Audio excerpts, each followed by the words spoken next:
स्वयंपाकासाठी उपयुक्त टिप्स. 1. दही जास्त आंबट होऊ नये म्हणून त्यामध्ये खोबऱ्याचा तुकडा टाकून ठेवा. यामुळे दही आंबट होणार नाही. 2.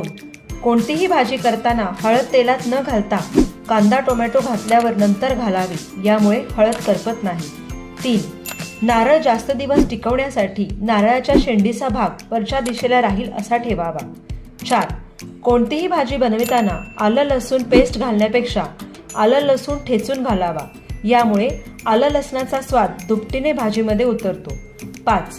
बटाट्याचे पराठे बनवताना बटाटे उकडल्यावर पूर्णपणे थंड करावे व नंतर पराठ्याचे सारण बनवावे.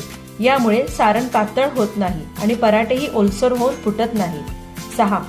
भेंडी विकत घेताना भेंडीचा देठ तोडून बघावा. जर देठ सहजच तुटत असेल तर भाजी कोवळी आहे हे समजून जावे. भाजी जून असेल तर देठ तुटणार नाही.